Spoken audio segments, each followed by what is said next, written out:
Okay. Mr. Adelson, is it doctor? It is, yes. All right, doctor. Have you ever heard the saying that the simplest explanation is always the most likely? Have you heard that? I've heard that theory before, yeah. Was your explanation to the jury over the last little over a day the simplest explanation? It was the truth. You have a thorough explanation. Would you agree with that? I told you what happened. Do you agree that the only problem with having an explanation for everything is that there's just so many explanations? There's no explanation. I explained what happened. I want to go through some of that. You claim that you were extorted on July 18th, 2014 by Katherine Magbanua and also in the background some Latin kings, probably Garcia and Rivera, right? Is that accurate? No, I wasn't extorted by Katherine Magbanua. You weren't? That's not what I believed in 2014. Okay, I'm sorry. I understood you to say you believe that today. Today I do, yes. All right, so who extorted you? I believe that it was Katherine Magbanua's friend that she ran her mouth to. Okay. And that's 2014. Right, but as you sit here today, you think it's Magbanua, Garcia, and Rivera. Is that accurate? No, that's not accurate. Okay. Who extorted you? As I sit here today, I believe that it was Katherine Magbanua, and I believe Sigfredo Garcia, but I don't know for sure. I was never there when she was ever talking to him, so I don't know if he was in on it with her or not. All right. At the time, though, you did not think she was guilty. We've got that right. The time of the extortion. In 2014? Yes. Correct. Okay. And then so exactly when you found out would be, I think you said, her trial. That I suspected that she was not telling me the truth and she was a part of it was in 2019. At her trial? Yes. All right. And so she was arrested in 2016, right? Yes. All right. So for 3 years, she was in the Leon County Jail awaiting trial, yes? She was there. And you believed she was innocent. Yes. And you had this whole explanation to assist with exonerating her, right? I have the truth of what happened, yes. But you didn't offer the truth of what happened, did you? Nobody came to me. I thought the truth would come out. Does someone have to come to you? I was told not to talk to Katie and not to talk to anybody about this case by counsel. Okay. So you strike that. On day one, which is July 18th, 2014, she is the only one that physically contacted you to conduct this extortion. Am I correct in that? Yes, you are. So you never actually had any contact with any Latin king? No. No phone calls? No phone calls. No texts? No. No letters? Well, in 2016, you're talking about in 14, right? I'm talking about the first layer of the extortion. Did you have any contact with the thugs that were getting your money for 2 years? No. Did anybody put a gun to your head? I was told that I would be killed in 48 hours if I didn't pay up. I heard you say that, but my question is, did anyone put a gun to your head? You're asking me, did anyone pull a gun on me? That's what I asked you. Is that your question? No, nobody pulled a firearm on me. All right, so when Katherine Magbanua came to you on July 18th and said, open the safe and give me all your money, she was not armed. She was not carrying a gun that day, no. Were you armed at that time? Did you have a weapon in your home? I had weapons in my safe, yes. Were you led to believe or told that the bad guys are outside, right outside your apartment or your residence? No, but I was led to believe what they did to Dan, they were going to do to me. I heard you say that, but my question is, did she say, like, the car's running, I'm going to take the money out there to him right now? No, she never told me that they were waiting for me outside my house. In fact, she stayed the night with you, didn't she? Yes, she did. And didn't exit your house with your $138,000 until the next day, right? Correct. And the money, the $138,000, was that stapled into $1,000 increments? Each packet was $1,000, and had a staple in it. And stapling money's a little unusual. Would you agree with that? For me, it wasn't unusual. That's what I did. Right, but nobody else does it. That's why I'm suggesting it's unusual. I've never questioned people into how they keep their money, whether they keep it with a staple or a paper clip or an envelope. I just know what I do. Would you agree, Doctor, that it's a compelling piece of evidence that the killers were paid in stapled money and came up with that information in this case? It's not compelling. The people who extorted me and got my money got it from my house, and it was stapled at my house. They had to have gotten it from you, right? Because it was stapled. If they got it from Katie, they got it from me. So it had to be some kind of, I paid, but I did it under duress, based on that piece of evidence, right? That had to be built into your defense. I was extorted, and I paid the money. All right, so Katie comes in and she's in a panic and she tells you what's happened. And I need all the money in your safe right now. Do you suspect that maybe she's working with the police at that point? Maybe she's trying to set you up? No, she didn't say I need all the money in your safe. That's not what she said. Did she take all the money in your safe? I cleaned out all the money in my safe and handed it to her. Right. Why did you do that?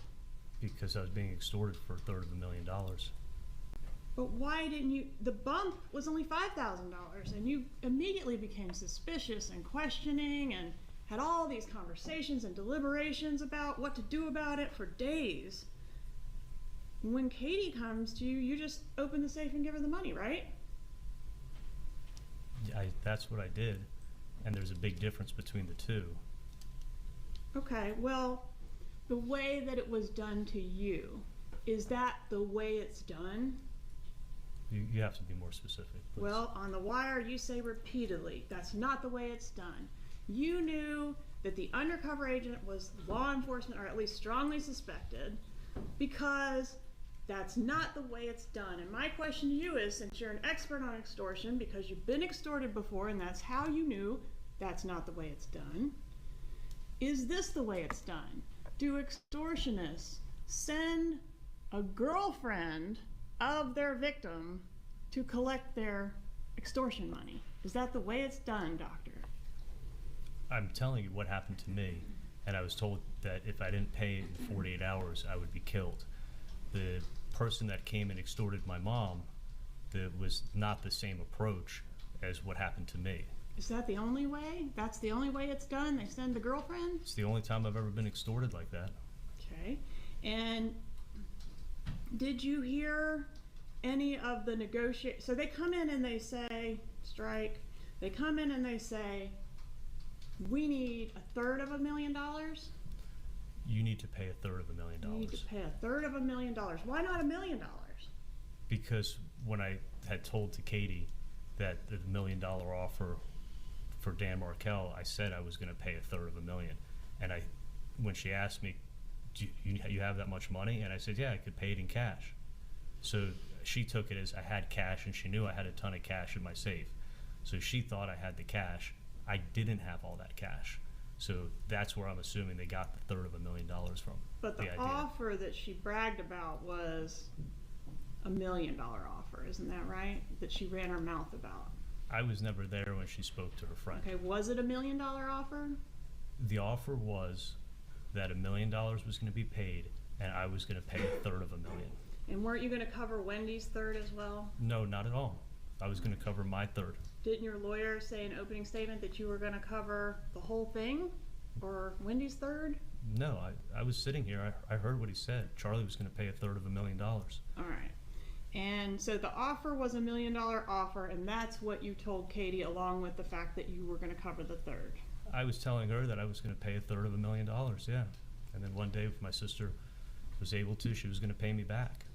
And then you didn't have the amount of money that was being demanded at the time, right? No, I only had what I had. All right. And at that point, the blackmailer, Katherine Magbanua, negotiates some type of layaway plan for you to complete the extortion with the Latin kings? Okay, Katie wasn't the blackmailer, and Katie wasn't the one who was extorting me. Didn't you just tell this jury that Katie was the blackmailer? You realized it in 2019. I had thought that when you were just talking, you were talking about 2014. You were talking about that night, Okay. so that's night happened in Doctor. 2014. Okay. We all know now, because you have revealed the puzzle piece, she's a blackmailer. Can we agree on that? I believe, sitting here in 2023, Yes. that she was in on the extortion for sure. Yes. So is it okay if I refer to her as a blackmailer? I think there's a difference between blackmail and extortion, but yeah, Okay. sitting here today, we can, sure. We'll refer to her as an extortionist. So this woman, the extortionist, is going to do you a solid by negotiating with the Latin kings for you to get on a payment plan for the extortion. Isn't that what happened? What you're doing is you're taking what we know in 2003 and trying to say, this is what I knew in 2014. Did she put you on a payment plan? Yes, she said, because I didn't have the money, she said, asked me if I could pay $3,000 a month in 2014, and I said, yes, I can. Did you hear any of the conversation where she was making these negotiations on your behalf? No, when she said, I'm going to go check with my friend and if that's okay with him, she took her purse, took her keys, took her cell phone, she walked out of my front door, closed the door behind her, and I sat in my living room, and she came back about 5 minutes later. You didn't want to talk to the guy yourself? No, I didn't even think of that. I mean, but she went outside to call him. All right, and then the two of you took a Xanax and went to sleep. Well, I took a Xanax. I don't know if she took one out of the bottle, but I definitely did. And the next morning, she left with your money, right? She left about 8:30 the next morning. That's July 19th, 2014. Correct. Let's talk about what you did that day. You did not report this to the police because you were in fear, correct? Absolutely. And you didn't report this to Wendy, even though, according to you, her life was in danger too, correct? Potentially, but I planned on paying the extortion every month.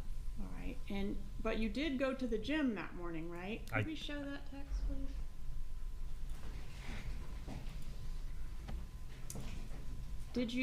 Were you able to go to the gym the next I morning? absolutely didn't leave the house.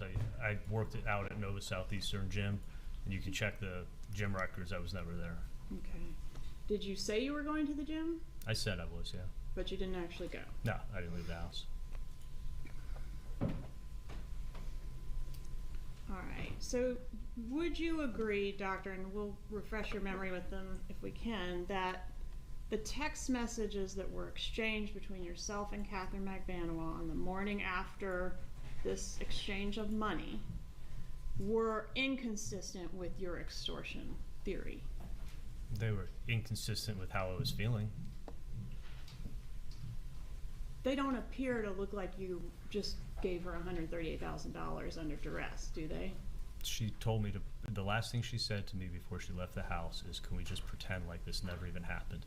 So when I sent her that message, I was trying to show her, like, I'm trying to forget all about it. Yeah, you were just demonstrating to her that you would agree to pretend nothing happened, right? Absolutely, that's what she asked me to do, and that's what I tried to do. All right. So the text messages aren't what they appear to be. It's a beautiful day, I'm going to the pool, I'm going to the beach, I'm going to the gym. None of that is what it appears to be. It's something else. I absolutely did not go to the gym. I was trying to show her that I was, pretending like nothing ever happened and looking past it. And there's But I nothing wasn't. on the wire. All those hours of you talking, there is nothing on the wire about the extortion, this layer 1 of extortion, because she told you not to talk about it, right? She told me to never talk about anything to anyone or her. She never wanted to hear about it again. And yesterday, in your testimony, between you and your attorney, you mentioned the word extortion 123 times. Would you take my word for that? I'm sure it came up a lot. Okay. But nowhere even in the midst of this whole second extortion, it's happening again. It's an extension of the same thing. Do you mention anything about this layer 1 of the extortion? Do you? Yes, actually I did. Okay. If you pull up the video from Matsuri when I was sitting with my dad, and I said, and the funny thing is, that's what I whispered in his ear. Right, but we can't hear that. Right, because that's my point. I never wanted anybody to hear what had happened. I never wanted the police to come talk to me. But if you put up that video, you'll actually see me saying that into my dad's ear, and that's why I went in and said it. And that's what we were talking about at the time. So At Matsuri, the only time you mention the extortion, it's in a whisper that is not picked up by the microphones, right? Intentionally, yes. Yes. And that was intentional at the time, but it sucks for your defense, right? Because that would be a huge piece of evidence for you to show this jury, wouldn't it? No, I think you'd come up with a reason why that I said it anyway.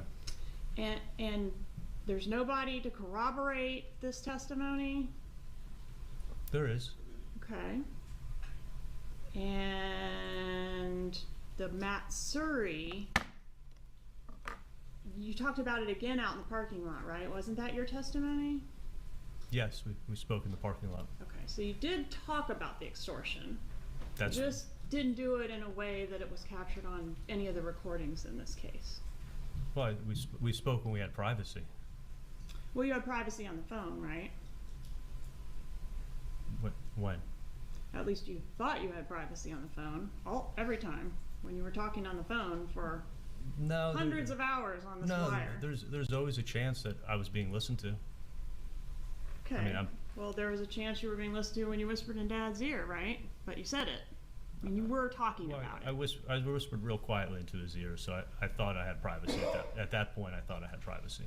And Katherine Magbanua and you discussed this first layer of extortion in the car outside of Dolce Vita too, right?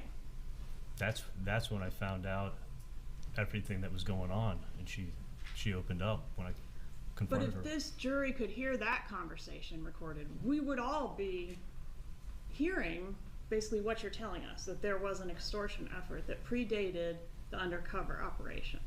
Wouldn't Right. we?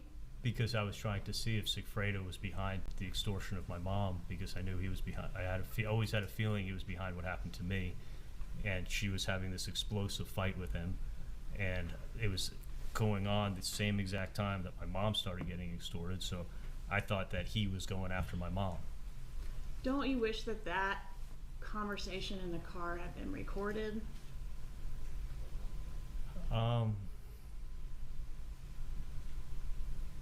I don't know. Wouldn't it prove your theory Yeah. that you're talking about, the if I prior think about it. extortion? Then you'd know exactly what happened back then. But unfortunately, it wasn't recorded, and then everything that was recorded inside the restaurant, you don't mention it, right? I'm speaking very carefully. I mean, I was still, even when I was in the car with Katie, she was doing most of the talking. That was the first time she really opened up, and I think I caught her off guard. I was still, even when I spoke to her in the car, I was real careful. I said, was T behind what happened to me? Like, I wouldn't even say the words to her when I was in the car.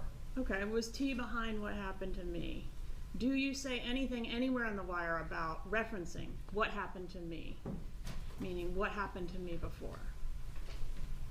No, because that was the only time I ever confronted her. But I did actually when I would be on the wire with my mom, and I would say, it's not the same person. Like, that was in reference to what happened to me, and she knew that. What call do you say it's not the same person? Okay, you want to know what call? It was Yeah. Tuesday, the 26th. And I said it's at the end of the call. It was a 2-minute and something call. April 26th? April 26, 2016. It was a 2-minute and something call. It was towards the very end. And I go, I know it's not done like this. It's 48 hours, just enough time. It's not the same person. So you can look it up. Okay, I'm with you. It's not the same person you were referencing as the person that blackmailed me years ago. And has been blackmailing me for years. Yeah, That's what you meant. It's not the same person that's extorting me, correct? All right. So I want to go back to Wendy. Wendy is in the process of relocating from Tallahassee to South Florida, basically the day that this is going on, day after the money drop, right? They're packing up the car. They're coming back. Yeah. Right. So she's going to be moving significantly closer to the killers that had threatened her life. This what I don't. She wasn't planning. It wasn't a permanent move or anything that was planned. I think she took a suitcase with her. But she's your family member, yes. She's much closer to the one they've already killed than you, right? Say it again? She's much closer. She's got much deeper connections to the person they've already killed. That's Dan Markel, than you do. Right. I mean, there's a reason to fear for her safety because these killers have come, they've just killed Dan, and now they're saying they're going to kill another one. It could be Wendy, right? She has no idea what's going on. Exactly. But you let her move from Tallahassee to Miami where you knew the killers were located. That's my point. Do you agree with that? The killers were able to find Dan Markel in Tallahassee. They have a car. They were. But would you rather live in Tallahassee or in Miami if the killers are in Miami? I think if these people want to find you, they'll find you. Okay. I mean, I don't think. I mean, looking at Luis Rivera, I don't think a distance would stop him. Okay. Where did Wendy and the boys live when she first moved to South Florida? When she first moved to South Florida, she moved in with my parents into a small apartment. They actually had to get another apartment because that one was too small. With your parents? She moved in with them, yeah. And I want to talk about the cameras. You bought cameras for the Adelson Institute and your home at Whale Harbor, right? Yes. The camera system? Yeah. All right. And what about Wendy's? I guess she didn't have a place. So, like, wherever she was staying with your parents, were cameras installed there as well at that same time frame that you installed these cameras? No, I never told her what happened, but they lived in a very secure building. Isn't it true, Doctor, that you'd been planning to install those cameras for some time before the murder?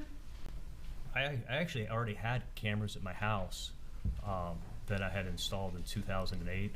The technology from 2008 to 2014 had changed a lot when it came to cameras. Yeah, I think you mentioned that. I'm sorry to interrupt you, but I think you mentioned all that on direct. I'm referring to this particular update that was done post-homicide. You were in communication with this camera guy, and I think your lawyer mentioned this. You had 84 text messages with him dating back to January 20th of 2014 in regards to the update that occurred post-murder. Do you agree with that? I know there was always talk that we were going to get cameras in the office, and we just never got around to it. When this happened, that week, within probably 3 days, I called the camera guy up and I said, I want to get cameras in my house and my new cameras for my house, and I want to get cameras in my office. How soon can you come out and do it? And then he came out, I'd say 4 or 5 days after that, bought the equipment and installed it that week. Did you hire a private investigator to help you with this whole problem you were having? With the extortion? Yes. No, I didn't tell anybody. Did you get a bodyguard? No, I carried a gun on me, and I always sleep with a gun next to me in bed, and I carried a gun on my person and had a gun in my car at all times. Do you recall a statement you made on the Dolce Vita recording that said you were going to start carrying a gun? Yeah, because for a long time, after this happened, I was carrying a gun, and then it's uncomfortable, and I don't always like carrying a gun. So I hadn't carried a gun in a while, and I was going to start carrying one again. But you did say in 2016, I'm going to start carrying one. Yeah, I carried probably for about 4 to 6 months after this happened, and I wear scrubs, so the gun that I had can kind of stick out, and it's uncomfortable. I prefer not to carry a gun. So you quit carrying it, but during the time you were still paying the extortion money? Yes. All right, and the extortion money that you were paying, $3,000 a month, that wasn't going towards the principal of whatever was left on the $333,000, right? Didn't you testify to that? Correct. All right, so you never came up with the remaining bulk of the money that you owed? Never. And nobody ever came after you for that? No, they said you could pay it all off and it'll be done. or just pay $3,000 a month. So I thought about paying the full amount. All right, then a couple weeks later, after the initial extortion, you and Katherine Magbanua broke up, according to your direct. Do I have that right? That's not correct. Oh, when did you break up? Within a week. I met her, we went out to dinner, we went out to eat, and I just said, this has got to end. All right, so you broke up with her. Yes. Weren't you scared that if you broke up with her that she would sick the Latin Kings on you? No, because I had every intention of paying every month. When I broke up with her and I said, listen, I don't want to surround myself with this, I'm scared. She said that she was going to come every month and pick up the money and protect me. And she understood. I mean, our relationship was on the rocks. But you've testified that all the gifts and stuff that you gave her were to keep her happy, right? Yeah, when I realized that she's the one who's protecting me and she wasn't a part of this extortion, I had no problem keeping her happy, and I looked for things to do, nice things to do for her, because she was broke. But not worried about pissing her off by breaking up with her. Well, our relationship was definitely on the rocks. After July 1st, when Sigfredo cut me off and threatened me and called my dad, and then she knew I didn't even invite her to my dad's birthday party, which was a family gathering with family friends on July 5th. She knew we were going to be done. After you broke up with Katherine Magbanua a week after the murder, did you continue to talk to her? We still communicated, for sure. Talk on the phone? And texted, yeah. And meet up? No, the only time I would see her was, I saw her again the end of August. She came and picked up the money, and that's when she asked me if I could put her on the books, because none of this money was going to her and she needed to get health insurance for her kids. So I said, yeah, I'll do it and help you out. And did you continue to hook up with her after the breakup? And by that I mean, have sex with her. There was one occasion. There was one time that we hooked up. Okay, when was that? I want to say it was probably about 5 months after we broke it up. Okay, well, there was one other occasion before that in October of 2014. Do you recall that? October 9th of 2014? That's probably the occasion I'm talking about, because July, let me count the months, July, August, September, October, so 4 months. I mean, okay, and then there's another years. One on October 15th. You remember that one? No, I think we did hook up about one time. Okay, well, one time on October 9th and one time on October 15th. I thought it was one time. If it was 2 times, it's been Could it have been 2 times? But no more. Okay. And on August 25th, 14, that would have been after the breakup, right? Yeah. You text her, and then she replies, I don't need help, I'm good. Don't need favors, nor will I trust anyone again. Erase my number, please. Go on with your life like you did already and have been doing. Sorry we spoke today. I don't want to stress your life more. Don't do anything for me. Do you remember receiving that text from Katherine Magbanua? Yeah, sounds familiar. And that's a pretty weird text to get from the extortionist. You're meeting her to give her money. Why is she saying erase my number? She's not the extortionist. Okay. On 9/11, in 2014, I didn't think she was the extortionist. Right, but it's been revealed that she was. In 2019, so you're taking what was known in 2019, and you're trying to say I knew what I knew in 1914. I'm not trying to say you knew. I'm trying to say she knew. She knew she was the extortionist. Why is she telling you to erase her number and leave her alone? Because I broke up with her. Exactly. On 9/11 of 14, she sends you #bestie for life. Do you remember that? It sounds familiar. So did you all have some kind of reconciliation after the breakup? No, I was probably doing a favor and making her happy with something.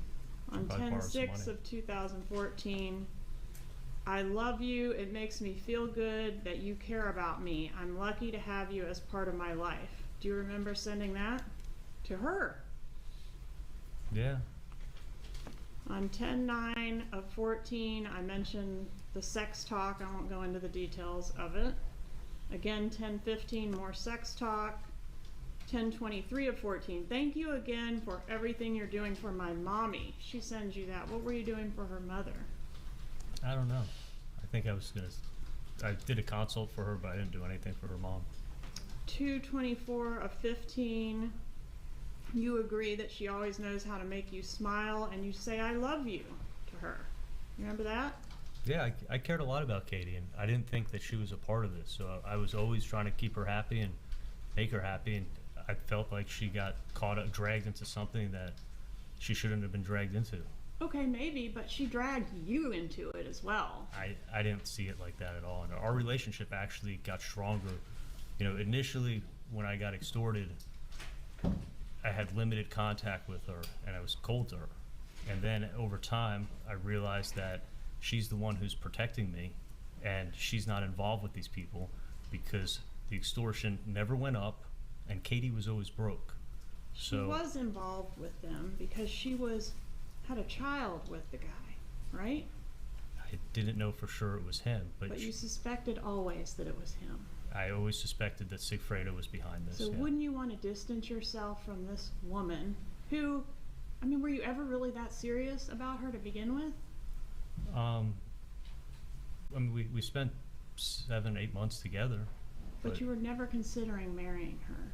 No, I wasn't considering. I mean, you were a playboy, right? You had a zillion girlfriends. That is actually not even true. Okay. Did you have a lot of girlfriends? I had 2 girlfriends in the 2 or 3 years after her. I dated Whitney Kick for 9 months. Okay, but how many women were you talking to and engaging with sexually? A lot more than Whitney Kick, right? There could have been 1 or 2. Or more? No. Okay. Point being, you were not going to marry Katherine Magbanua. I wasn't having marriage plans, no. Okay. And you have now broken up with her after this incident. Yes. She's the person that's taking the money from you physically. She's the one. I looked at it as she's the one who's protecting me. If she wasn't, I was going to get a visit from somebody. Is she the one that was physically taking the money? Yes. Is she the one that was connected to the person you suspected to have killed your brother-in-law? I thought she was tied to that person, yes. And she's the one that got you into this, right? Because she ran her mouth, right? And I looked at that I ran my mouth too. And if I never said anything to her, this would never have happened. So I felt responsible for saying something to her in the first place. But you didn't feel responsible enough to try to do anything about her sitting in jail, an innocent woman, for 3 years. Did you? She never contacted me. You didn't offer to testify in her trial. You let her get convicted and get life in prison, didn't you? I thought the truth was going to come out. But not through you. I was never contacted. I thought it was going to come out through her. Was there any contact between your lawyers and her lawyers?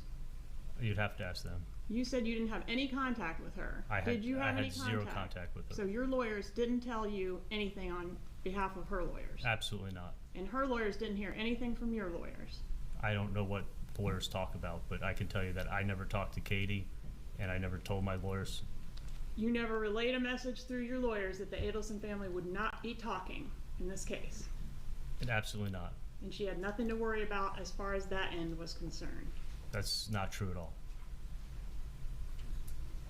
Did you or your agent contact her brother to offer to assist with her attorney's fees in her case? That's a complete lie.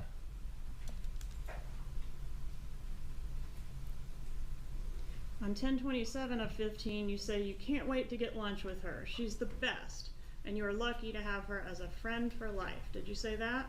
Yes. 10/27/15, you can't wait to get lunch with her. 10/30/15, you tell her you miss her. 12/9 of 15, again you tell her she's the best. Yeah, I said all those things. Do you agree that this picture does not look like a relationship between an extortionist and her victim? I agree, because Katie wasn't the extortionist. She was the extortionist. In 2014 and No. 2015, I didn't believe that. I know you didn't believe it, but we're looking back now. Okay. You know, it's like if you're going to quote me, date me. Like at what I knew in 2014, what I knew in 2015 is not what I know now in 2023. Okay, yes, I hear you. You didn't know then, and that's why you were nice to her. Yeah, I thought she was protecting me. Got it. And none of those factors that I pointed out weighed into that consideration. That she ran her mouth, that she brought the Latin Kings on you, she was taking the money from you. None of that counterbalanced it. You were still gonna be friends with her and keep her happy. You're wrong. I didn't know about the Latin Kings in 2014 or 2015. All right. The love text, which is what I'm referring to all these texts, where you're still nice to this person after you break up with her, you're still doing favors for this person after you break up with her. I mean, that's like a major problem for your defense, isn't it? No, our relationship got stronger. I agree. Our relationship got stronger, but it was much different. Isn't that why she has to be an innocent conduit between you and the bad guys? Because if those texts didn't exist, she would be the extortionist and the bad actor in this whole thing, right? I'm not following your theory. You have to explain away those texts, don't you, Doctor? No, I have to sit here and tell you the truth. And now you're finding it out.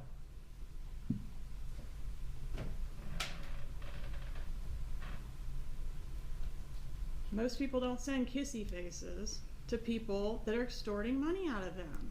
I mean, she was taking your money. Again, Ms. Kappelman, she was not extorting me at the time. That's not how it's done, is it? I'm telling you how it was done. So then over these next 2 years, you would meet her monthly and hand over a bundle of checks and $3,000 in cash, right? No, you're wrong. Okay, tell me. I would hand Tell me over how I'm wrong. $2,000 in cash and a bundle of checks. $2,000 in cash and a bundle of checks. And so over the course of 2 years, I'm terrible at math, but that's roughly how much money? Because I think I did $3,000. It's $48,000 in cash, in addition to the $138 you provided the night of. Do you agree with that? If your math is correct, I'm just telling you what I paid her each month. And the checks, which is another $17,000, right? You're doing the math. Okay. It was a lot of money. Was it a lot of money to you? It was a lot of money to me, yeah. I work hard.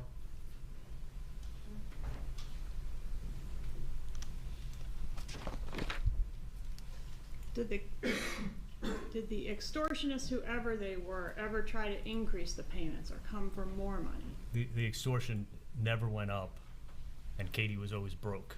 And that's what led me to think that she was not a part of this, because she could have easily jacked up the payments.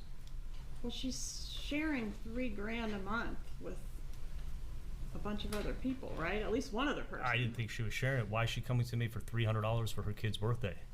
Because she's broke. Because she wasn't getting any of the money. Half of $3,000 doesn't do much when you're living in Miami with 2 kids to feed, right? I didn't think she was sharing anything. Well, even if she was sharing it, that's your point.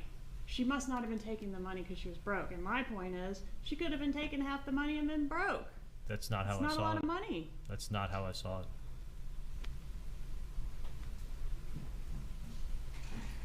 Tell me about Dan Markel a little bit. What you've sort of said, what I heard, correct me if I'm wrong, was he was, you know, a nice enough guy, typical Wendy boyfriend, but not really your kind of guy.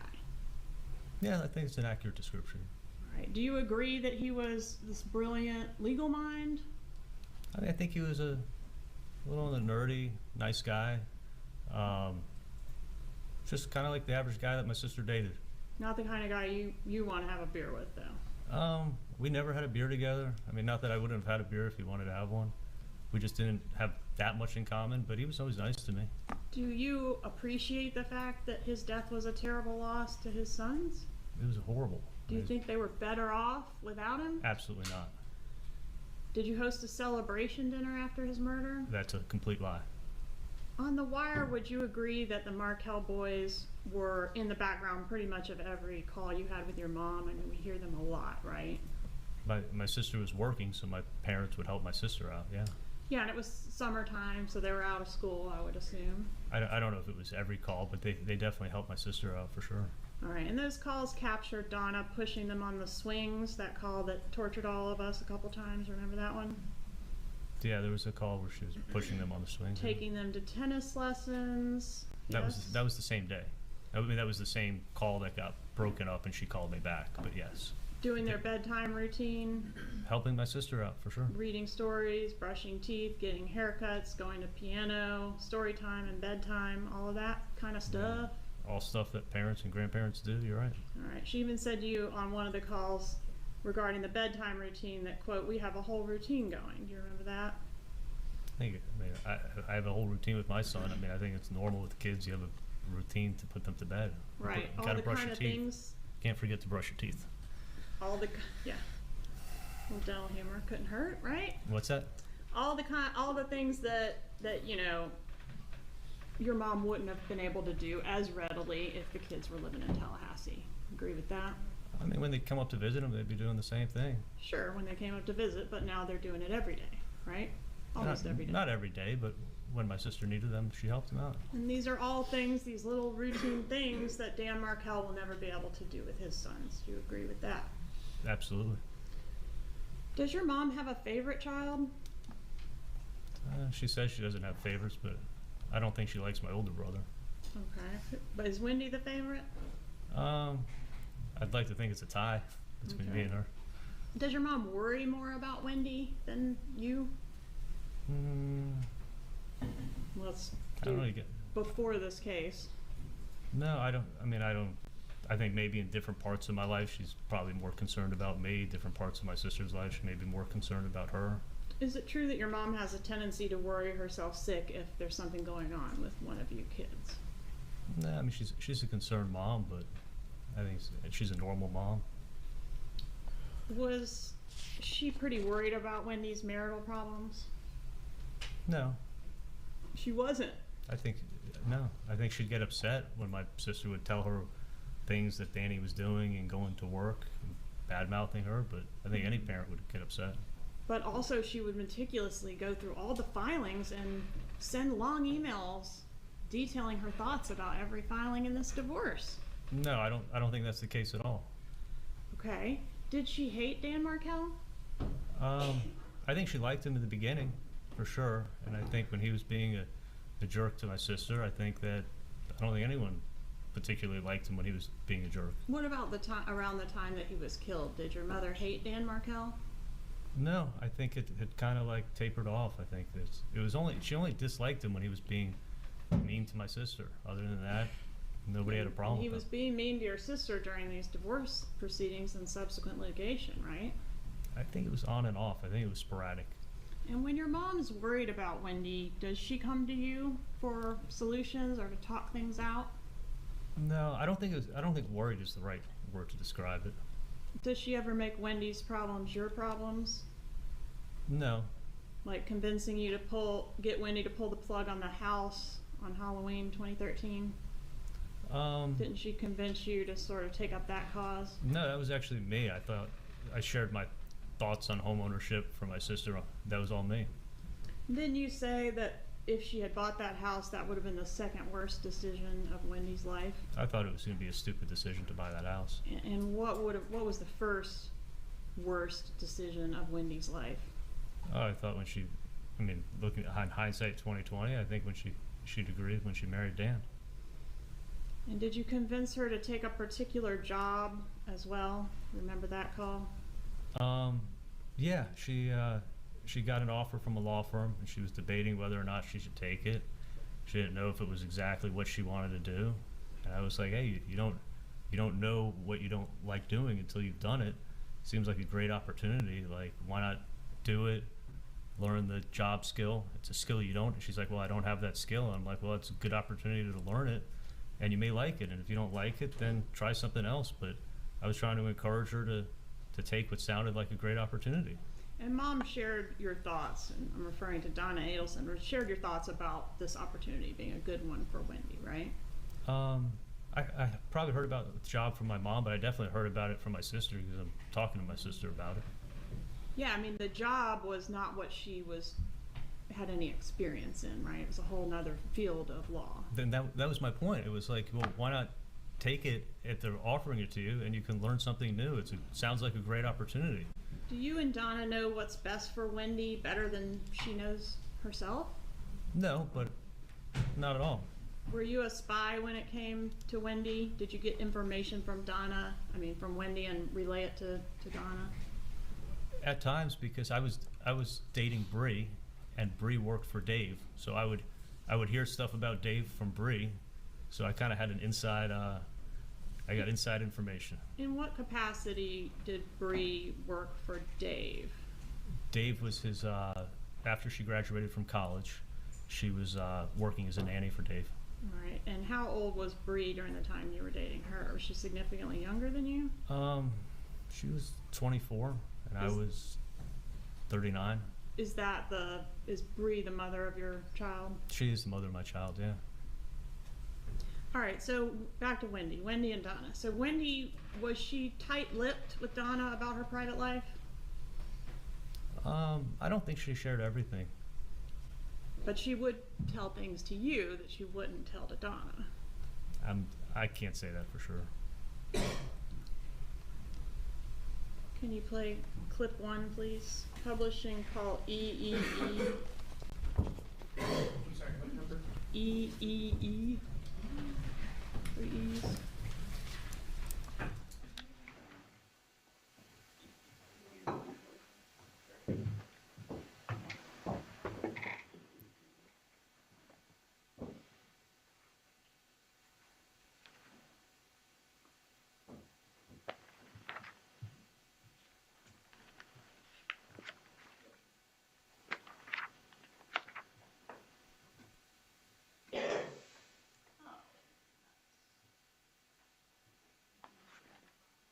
Yeah, would you? That'd be great. We could go to 209.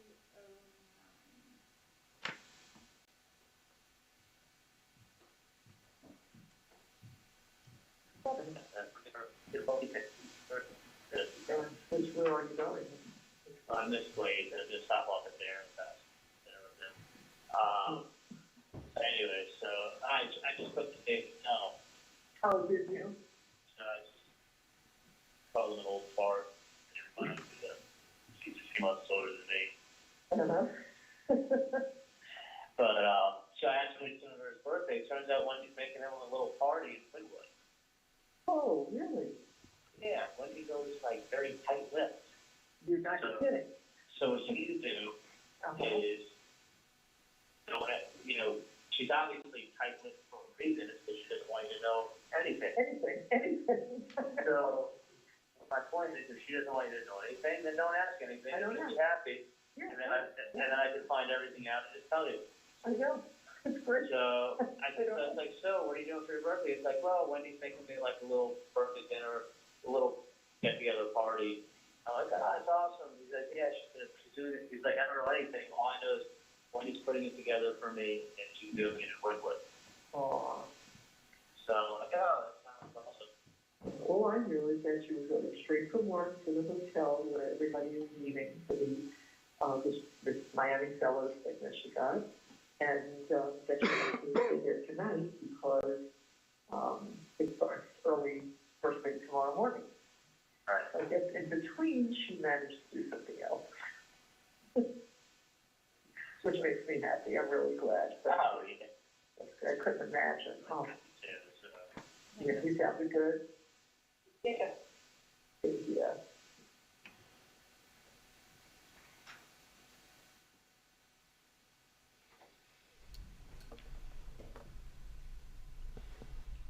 Do you remember yesterday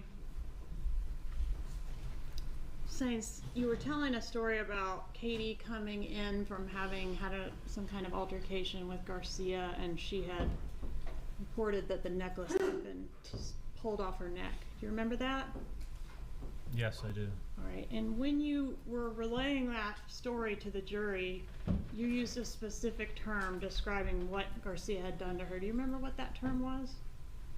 It was only yesterday, but you'll have to refresh my memory how I described it. You said he roughed her up. That's accurate. And that put my antenna up, because that roughed them up is the exact same phrase that Katherine Magbanua said in her proffer that you used on Halloween 2013 when you first approached her about, does she know anyone who can rough someone up? No, I think getting roughed up is an adjective, but what you're doing is the same thing you did with your TV theory. Is like you heard TV mentioned multiple times, so you put the whole case together with the TV. Okay, Now we'll you're get putting to the whole TV. case together with the word roughed up. Like, Yeah, I mean, I'm think not if putting the whole case together, One moment. Don't speak over each other. but that's Please wait for him to answer, then you can ask your next question. Go ahead. But that's an unusual, I mean, you know, it's a specific term. I'm not making a whole case out of it, but did you say roughed up in both places? Katie was roughed up by Sigfredo when he tore the necklace off of her neck, yes. And isn't that the same term you used when you first broached Katherine Magbanua about did she know someone who could rough up someone else? Never in my life have I ever asked her that question. Never in my life. That conversation never took place. Did you ever hear Donna Adelson refer to Dan Markel as stupid? No. Were you laughing when Wendy was on the stand and I read all the names that Donna referred to Dan Markel as? No, I laughed when you said the word fucker in court. Okay. What did she mean when she said Dan Markel was trying to take her sunshines away? Do you know? My mom never said that. Oh, so you never heard her say that was made up, and he put it in a court filing, and then now it becomes something that my mom said because someone made it up and put it in a court filing. My mom never said that. Did your mom refer to the children as her sunshines? No, the kids were 3 and 4. A 3 and 4-year-old can't repeat a conversation and remember words 6 hours later and repeat it accurately. I have a 5-year-old son. Never seen a 3 and 4-year-old do that. So it was made up, and now you're repeating it. Okay. Have you been a good brother to Wendy? I've always tried to be a good brother. It sounds like maybe you're not agreeing that this was a really nasty divorce, or are you agreeing it was a nasty divorce? I mean, I don't think any divorces can be pleasant, but I think they definitely had their fights. I mean, they were fighting over bicycles and all kinds of crap. But in addition to that, Dan Markel accused your sister of fraud, right? He made an accusation, yeah. Threatened her with federal kidnapping charges. Oh, that's a new one. You just told me. That one's in the emails that are in evidence. Did you review those? I didn't review the federal kidnapping charges in this case. Was seeking contempt proceedings. You heard about that here in court, yes? I heard about that, yeah. Even went after her lawyer personally, right? He made serious threats against her lawyer. And her bar card could have been in jeopardy if any of those, or some of them. I heard the other day she was saying that I guess her lawyer, he was threatening her lawyer's bar card. Her lawyer's bar card as well as Wendy's. He was making lots of threats and writing lots of stuff, I guess. And he messed with your mom too, didn't he, in that grandma motion? You know which one I'm talking about? I don't think he was messing with my mom. I mean, nobody took that seriously, and I don't think anyone even knew about it till Isn't years your later. mom, I'm sorry, finish. I said I don't think anyone even knew about it till years later. Isn't your mom notorious for always getting worked up about everything? She gets upset. I mean, she's a concerned mom. I mean, But is she notorious for getting really worked up about everything? to a certain extent. I mean, Aren't those your own words from Call S that's in evidence in this case? yeah, those are my words, but you can't, not to an extreme, but she does worry, especially when like Latin King gang members are extorting her for money. Did your mom take the grandma motion seriously? I don't think she even knew about it. She didn't talk to you about it? No, I didn't find out about it till years later. Wasn't this divorce a big deal in your family? It didn't affect my life, I can tell you that. So I don't think that's true. I think it was a big deal in my sister's life. Why did Wendy testify that she was getting along well with Dan Markel just prior to his death? Can we agree that's not true? I think there were ups and downs in how they got along. I mean, you got to ask her. She was on the stand. I mean, I wasn't living her life. Is it part of your defense to minimize how nasty and contentious this divorce was? My defense is to tell the truth.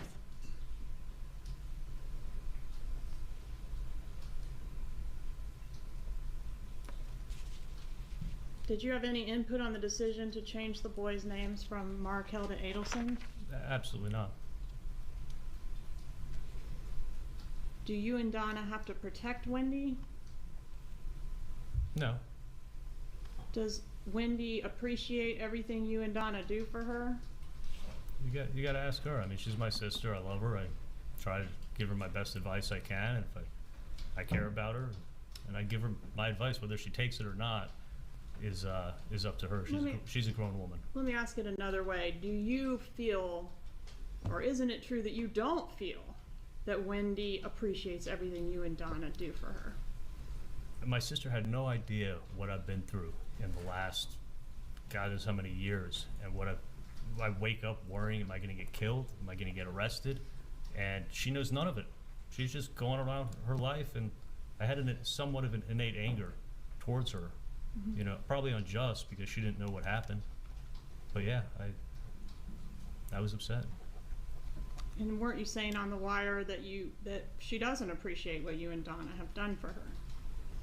I don't know if I said that she doesn't appreciate what I've done for her, because I never did anything for her. Okay, so that was my next question. Advice. What have you done for her? Nothing?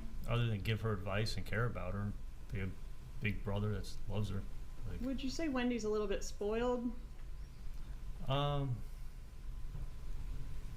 In some regards, I mean, she gets a lot of help, for sure. Is she a little less savvy about how the world works than you are? I don't know. I mean, you gotta ask her. Could you trust Wendy with a secret that could ruin your life? It's not a secret. It's something that would get me killed, so I didn't want to tell her. Can we agree that she obviously knew something about this crime? She found out when she came to court. I never told her anything. I'm talking about the murder of Dan Markel. She knew something, right? I mean, it's not a coincidence she went to the crime scene, is it? You're talking about the route that she took that day? I'm talking about her pulling up to the crime scene tape. She never went to the crime scene. She was going to buy a bottle of liquor that coincidentally the person sent her a stock the bar party for buy a bottle of bullet bourbon that she was going to pick up. She wasn't driving to a crime scene. And I think she made that clear too. Nobody knew a murder was taking place. She pulled up to the crime scene tape, Dr. Adelson. She didn't pull up to the crime scene tape. She was driving down the street and then had to make a U-turn. It was blocked off. But she wasn't going to. It's like she couldn't help herself. Nobody knew a murder was going to take place. She exposed you all to some degree by those actions, didn't she? No, not at all. And then she threw you under the bus in her interview, didn't she? Nobody knew a murder was going to take place. She knew her husband had just been shot, and they were asking her who would want him dead, and she said your name. Are you mad about that? No, she said a lot of people's names. Well, she said yours in the first 25 pages of a 5-hour interview. Isn't that true? I wasn't there for the interview. But you've reviewed it in preparation for your trial, haven't you? I actually don't know if I've seen her interview. There was a lot of questions of you about, didn't you do this murder with Wendy? Doesn't the state think you did this murder with Wendy? Are you familiar with your charges in this case? Yes, I'm very familiar with my charges. All right. And who are you alleged to have done this murder with? I'm alleged to have done this murder with my sister, my mom, and my dad. Would it refresh your recollection to review a copy of the indictment in this case? I'm a slow reader, but I could read it if you want. May I approach, Your Honor? Okay.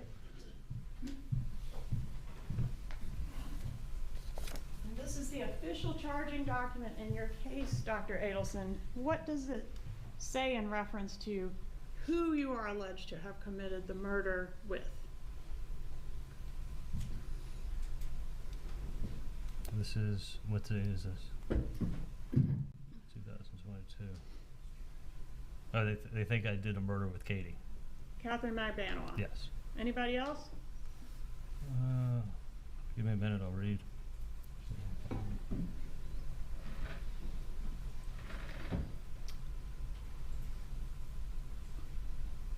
They got Luis Rivera in here. They got Sigfredo Garcia. As being alleged to have committed the murder with you? Did I read it too quick? Take your time.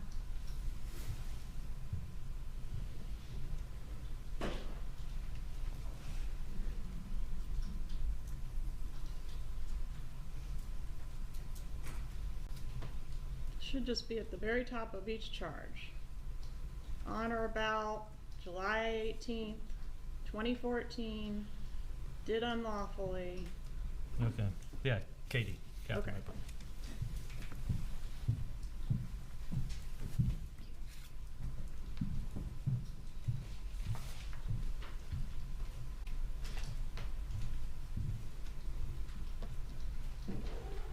Magbanua. Are you mad that Wendy hasn't been charged and you have?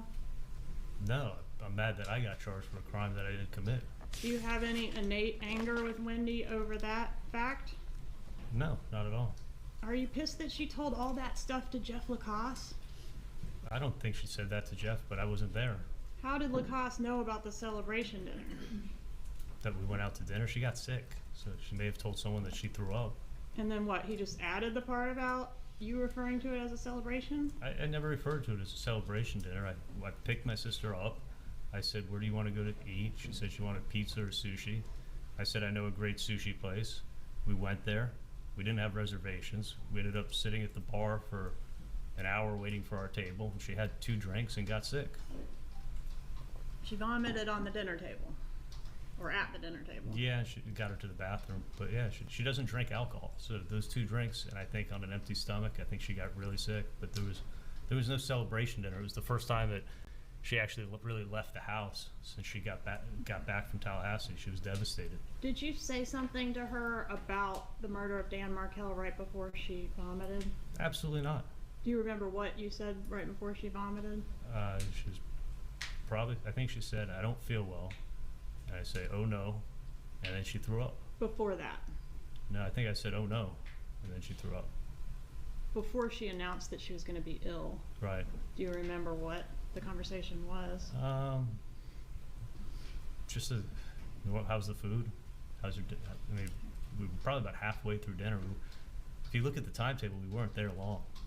Why did you brag to Jeffrey Lacoste about your connection to the Cuban criminal element?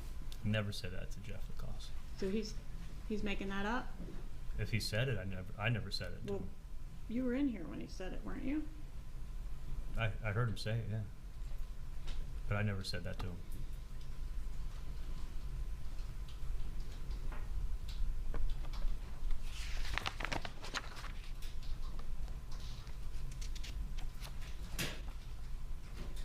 On one of these calls, and it's in the context of talking about Dave and Wendy's relationship with Dave, you tell your mom that you've already gone above and beyond for Wendy. Was that a reference to having her ex murdered? No, that's me getting tired of this Dave stuff. I mean, Dave's a great guy. I mean, everyone who meets him likes him. He's not only super successful, but he's very low-key, like t-shirts and jeans kind of guy.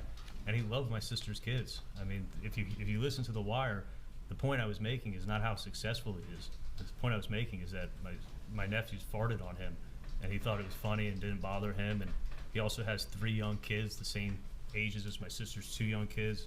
They actually met in line when my sister was registering the kids for school, and it was they've been friends for years. So I thought it was a great opportunity for my sister to have a great guy in her life. And I was getting sick and tired of Dave calls, and The Wire started in April. My sister's birthday's in April, Dave's birthday's in April, so you got a ton of Dave chatter on this case. But believe me, I'd go crazy if I was talking about Dave like this all year long. So that's a no, you did not reference having her ex murdered Absolutely not. when you said No. you've already gone above and beyond? No, for that was Wendy? me getting sick of dealing with the Dave stuff. As great of a guy as he is, I was still getting sick of it. When the $1 million offer was conceived, do you recall whose idea that was? My parents. Why was the relocation worth $1 million?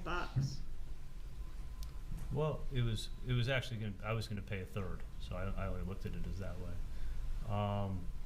Why was it worth it? Mm-hmm. That's the question. Because it was gonna help my sister out, and it was gonna give her a good opportunity for a good job down here, and she was gonna be around family, and family's important, so that's why. Isn't it true that financially you came out ahead on this deal as opposed to if you had coughed up the third of the $1 million offer? how in the world did I come up ahead? This is the craziest thing. Financially, you paid $138,000, then you paid $2,000 a month plus the $1,000 payroll amount.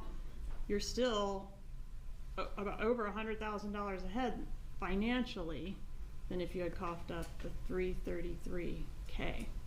No, I would have been better off paying. And first of all, I never paid for murders. This is a crazy question, but paying $3,000 a month for life is not anything anybody wants to do. I didn't say anything about paying for a murder. I said you paid $138,000, which you did, I got extorted for $330,000.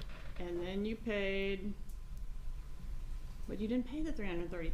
Right, because I didn't have it. I had that cleared out my safe, and that was what was in my safe that night. All right. Can we agree that Wendy was stressed out about the issues surrounding her divorce? I think the divorce caused stress in her life, yes. And you were hearing about it from your mother, weren't you? Yeah, I would hear. Wendy's totally stressed out. Yesterday was a rough one, that sort of thing. Yes, like I said it before, is that my sister would tell my mom a story. I'd be sitting in the car driving. My mom would be talking to me and telling me the latest story of the day. And that's how I found out a lot. And then on 2/19 of 14, Donna texts you again to tread lightly with Wendy and refers to Dan Markel as an asshole and a fucker, right? Sorry. You made me laugh. Sorry. That's what I'm here for. Is that what happened? That text? Did my mom use a foul word to describe him? Yes, sir. Asshole and fucker, to be specific. Sorry. She used a curse word, correct. Is that pretty strong language for your mom, or is that how she speaks?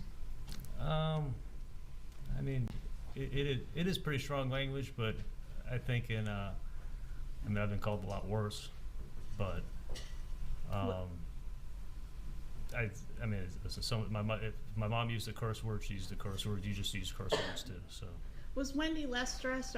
Yeah. Was Wendy less stressed out once all this litigation was over? No, she was a million times more stressed out. Was she better off financially? There may have been some, but not much. I don't think so. Was she able to stop paying her $800 an hour divorce lawyers? Yes. Did she get $2.7 million in benefits for her children plus $4,800 a month for the boys' benefit? No, as far as I know, that money was in trust and it's controlled by Dan Markel's sister. So none of that money. You keep saying it like the money went to her. The money's in trust for the kids, and that money never went to her. Some of it went to her, and some of it was in trust for the kids, right? I don't know the breakdown, but I know the 90-something% of what you're talking about is in trust, and it's in trust for the children. It's not for her benefit. Right. It's for the benefit of the boys, but it has to come through her because they're children, right? Well, she gets disbursements, right? It has to go through the executor of the trust, and my sister's not the executor of the trust. No, sir. I'm not saying she is. When the executor of the trust disperses money for the benefit of the boys, it gets dispersed to Wendy, right? See, you know more than I know.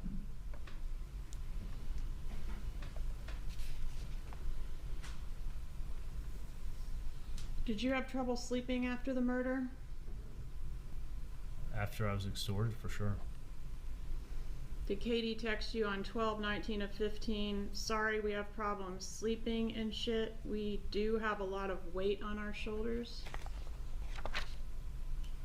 Did she text me that? Did she text you that? I mean, she may have, but it sounds about right. Do you want to look at the text? I can look at it, sure.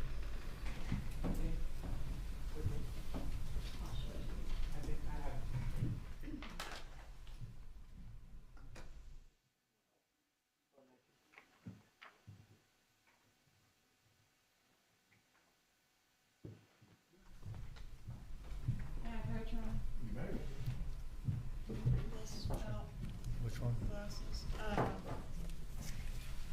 You can look around for context if you want, but I'm looking at page 2 of this exhibit, and it's got a little box around it.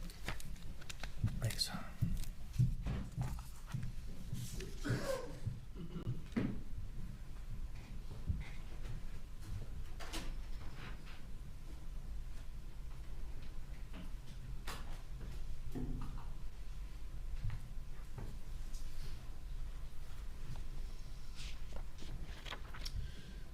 that refreshes your recollection, the question is, did she send it? Yeah. I want to go over a little bit some of the payments or gifts that you gave to Katherine Magbanua. We've heard a lot about her being put on the payroll at the Adelson Institute, and she made this demand to you when you met her to give her the first extortion payment on the payment plan. Is that correct? She didn't make a demand. When I gave her the $3,000 for her friend, she asked me if I could do her a favor and put her on payroll for $1,000 a month so that she could get insurance for her kids. She was going to cash the check, and the money was still going to her friend, so that money wasn't going to her. She was getting insurance for her kids. And did you as a favor. believe her that she would give the money from the paychecks to the friend? I believe what she was saying to me, yeah. Isn't it true that Katherine Magbanua actually asked you to place her on the payroll back in June, prior to this extortion effort? I don't know if I put her on payroll. She asked me if I could put her as something when I was dating her, put her as something on the office so she could get insurance. But I never did. And that was in June. Yeah, I remember she'd asked me about it before, but I never did anything.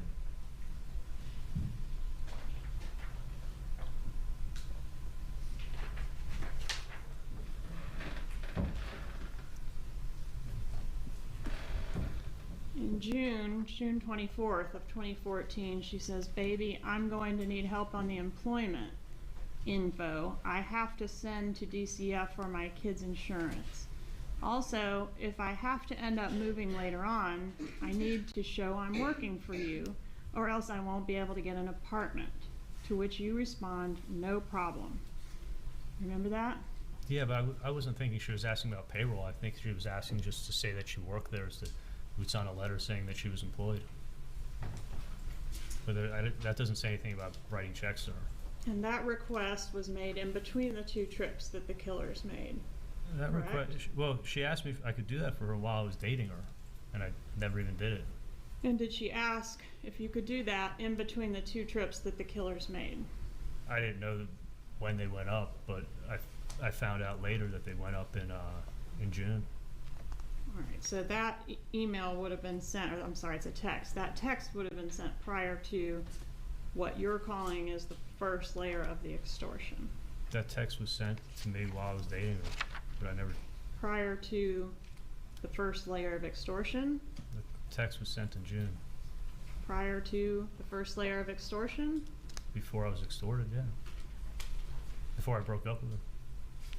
And you say several times on the wire that she was cleaning at the office. Was she really cleaning? No, she never worked for us. She was doing some type of cleanup for you, wasn't she? No.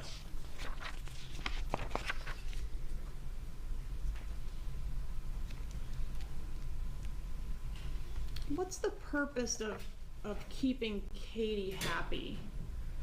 Was she gonna sick the Latin Kings on you if you made her unhappy?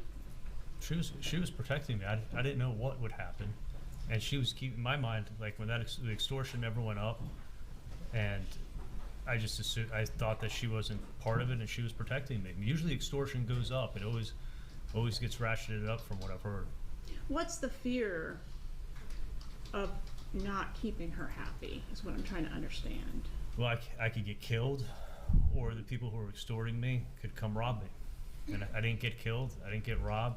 The extortion never went up. I thought she was really protecting me.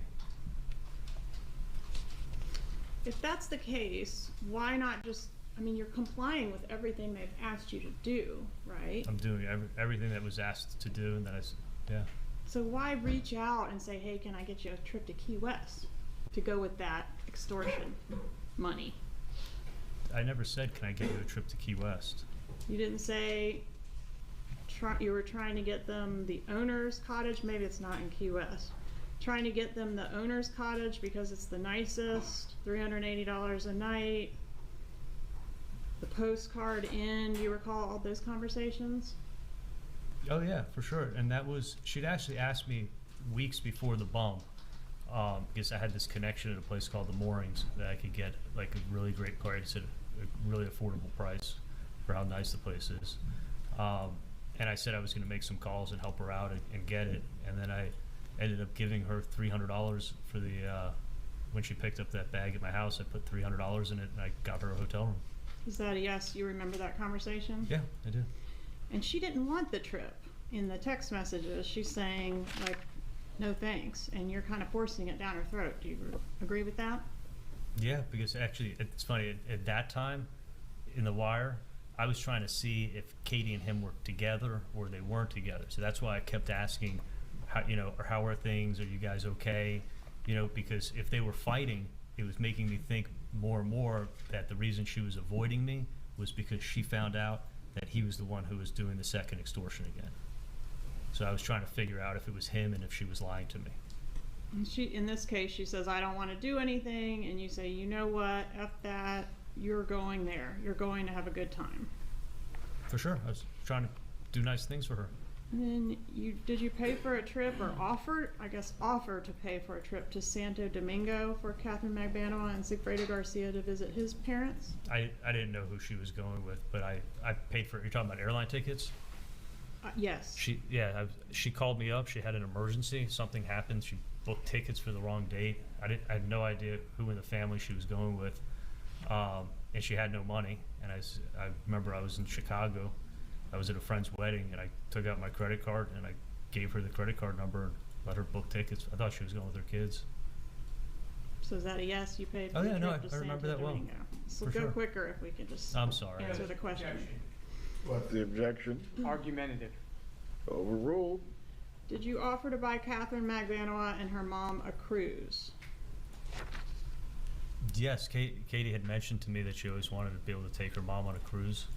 So I offered, but she never took me up on it. Did you call in prescriptions for Katherine Magbanua? She was a patient of record at my office. Did you pay for a meal service for Katherine Magbanua? Yeah, I did. Did you pay for car repairs for her? Yeah, all this stuff was making me think she was broke. So yes, you're right. Did you offer that she could use your Range Rover anytime? I said she could borrow the car, sure. Did she talk about getting a boat and you offered to help her get a boat? I never offered to help her get a boat. I offered to help her look for a boat. Did you pay for the breast augmentation? No, No part of the breast augmentation. not at all. So when she's saying at the same time she's the day of the breast augmentation, can I just put it on the credit card? Is she referring, can I just put it on your credit card? Is she referring to something else, some other expense? I have no idea what she's referring to, but I did not pay for her boob job. What about this birthday gift for Sigfredo Garcia? What was the bonsai tree and the bag? What was that all about? Oh, she had asked me, and it's on a wire. It's on 420, where she says, "Can you get me some bud from Bud?" My next door neighbor's Bud, and she asked me if I could get some marijuana from my next door neighbor for her. So that's what, when I said I have a bonsai tree for you, she asked me, and I got her a little bit of marijuana from my next door neighbor for her. And you said, I don't know what a married man with kids would want for his birthday, but you did your best. I did my best. I was being completely, by the way, I was being completely sarcastic. I never would get Sigfredo Garcia a present in my life. And you thought you hit it out of the park with the weed and the gift card. Did you say that? Well, give me a little more context. The context is you don't know what a married man with kids would want for his birthday, but you did your best and you think you hit it out of the park. No, I was being completely sarcastic because she had asked me for that marijuana 2 weeks earlier, and I gave it to her, and then I was joking around when I gave it to her. I didn't want him to think that I was hooking up with her, so I started to joke around about it, and then I was like, maybe you can just tell him it was for me, because I didn't want him to think that I'm hooking up with Katie, and that's why I gave it to her. Can we agree in general that it's important to maintain positive feelings between co-conspirators? If you're a co-conspirator with someone in a crime, you want to keep positive relationship with that person. Will you agree with that? I'm not a co-conspirator with her. Okay, I'm saying in general. Can you agree in general that co-conspirators in a crime want to stay friendly with each other? I'm not a co-conspirator with her. All right, can't agree to that. If a co-conspirator develops a motive to harm another one, that could be bad, right? Co-conspirator. Say it again. Say, a husband and wife do a murder together. And then 10 years later, they've gotten away with it, but 10 years later, they fall out. That could be a problem. Somebody might start talking, right? I was never part of a murder. Were these gifts, these things that you provided to Katherine Magbanua and her mother and Sigfredo Garcia payment for the murder? Okay, I never got Sigfredo a gift in my life. The guy absolutely hates me. He wants to kill me. He stalked me. He extorted me. Like, that was being completely sarcastic, and sometimes I make some bad jokes, but that's, even when I wrote he wanted to take me deep sea fishing, I knew he wanted to kill me. Like, you have that text too. I didn't think we were going deep sea fishing. On April 6th of 2015, did you receive a text from Katherine Magbanua that reads, "Next time, don't be such a dick to someone who has done something for you"? Yeah, she's protecting me, and she's mad at me over something. Are these gifts what it took to secure her silence for so long? No, absolutely not.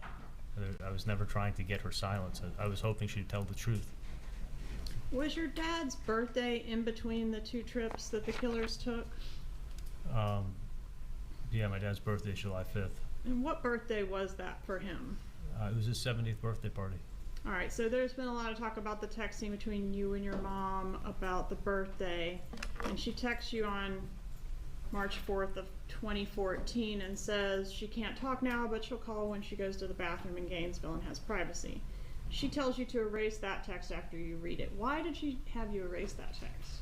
Okay, if you look at the records, I never erased the text. Well, why did she ask you? If you know, you may not know. Maybe she's afraid my dad's looking at her phone and would find out about the present. It made no sense to me. That's why I was like, I didn't erase anything. How is you erasing the text going to prevent your dad from seeing it on your mom's phone? Well, if my dad looked at my mom's phone, then he'd see the text and maybe know what she's planning for his birthday. You weren't with dad, she was with dad, just to clarify. Yeah, she was with my dad. And the text that she asked you to erase, that particular text didn't say anything about a birthday or paella. Can we agree on that? No, not, but I knew what it was about. 20 minutes later, she texts again and asks something about dad's birthday. Do you remember that? Yeah, I know we were trying to plan a surprise cruise. That was the original idea. Okay, and the paella is mentioned elsewhere, not in this particular thread that we're talking about now. Yeah, we ended up. Was paella the big birthday gift? Yeah, I paid for the catering for the whole party. Okay. Then 3 months later, on June 8th, just after midnight, you text her, quote, "still working on dad's birthday present." Was that in reference to the paella guy? Possibly what I was also getting was a present. I mean, it's been 10 years, so I don't know exactly what I got him 10 years ago on his birthday. And then or at what I was 1 thinking about. a.m., I'm sorry, you weren't done. No, or what I was thinking about getting him. And then at 1 a.m., mom texts you back, "I know you'll," and I think she was in Israel, so that may account for the time, but she texts you, quote, "I know you'll come through for me." Is that what she said? That's what the text said, yeah. Can we agree the timing of these texts is consistent with being sent the day after the killers got home from their failed June murder trip? No, it's consistent with a few weeks before my dad's birthday and trying to figure out what we're going to get him.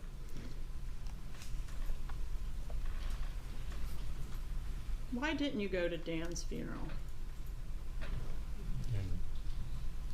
In Canada? I think there were some in Tallahassee and in Canada as well. I know there was a but did you go to either? There was a memorial service here. Did you go to that? No, I didn't attend. I knew what had happened to him, and there's no way I could have shown up. I would have been too upset. Mr. Dubin, your lawyer that was here, seems like a long time ago at jury selection, said, people have different ways of grieving and that sort of thing. Were you grieving for the death of Dan Markel? I felt horrible about what happened, and I knew what happened. When did you? I wasn't close to him, but either way, I mean, I felt horrible about what happened. When did you find out exactly how he was killed? Meaning, like, shot twice in the head. I found out. It would have been the next morning is how I found out he got shot in the head. Do you agree that this was a first-degree murder? Do I agree? Planned, premeditated? The people who killed him planned on killing him, yeah. Do you think everyone involved should be convicted? I think everyone involved should be convicted. Even the person that hired the hit? I think anybody who played a role in it, but I wasn't a part of it. Do you regret that Dan Markel suffered for 14 hours before he died? I feel horrible. He was supposed to die quickly, instantly, right? Are you asking me? I am. No, he wasn't supposed to die at all. This was horrible what happened. Did it surprise you that the cops were able to identify the Prius? Did it surprise me? Yes.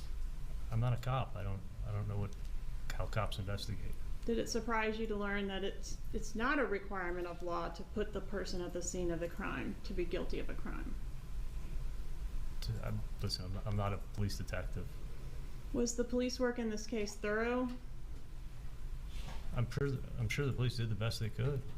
Did you think that you had done everything properly such that you could never be detected or caught for this? I wasn't part of this murder at all. You have it wrong. Katherine Magbanua said that you think you're untouchable. Is that true, Doctor? That's not true at all. Did your parents drop off money to you on the night of the murder? I never saw my parents there. You could look at our cell phones and you'll find that out, that we never saw each other. I did look at the cell phones, and what is on there is your mom texts you, quote, outside your house. And No, I mean, look at the tower information. I think you testified that that meant she was just passing by on the roadway. She was approaching the area, yeah, to see if I was home. All right, and do you know what your response was to her text? Yeah, like 20 or 30 minutes later, I said 10 minutes. I'm 10 minutes out, is what you said. I think I said 10 minutes, but yeah, I'm not home. Doesn't that indicate you're going to meet them at your house in 10 minutes? No, I told her to let me know when you're going to be in the area. Was the money that Katherine Magbanua got damp? I never gave her any money that was damp. The money I gave her came out of my safe. Was it damp? No, I took it out of my safe. I put it on the dresser. She put it in her purse. Why did Garcia and Rivera, or whoever did it, I guess I should say, why did whoever did it need to kill someone to extort you? You gotta ask them. Well, why couldn't they just come put a gun to your head and say, give me all the money in your safe? Thank God they didn't. Thank God they didn't? Thank God they didn't. I would have gotten killed.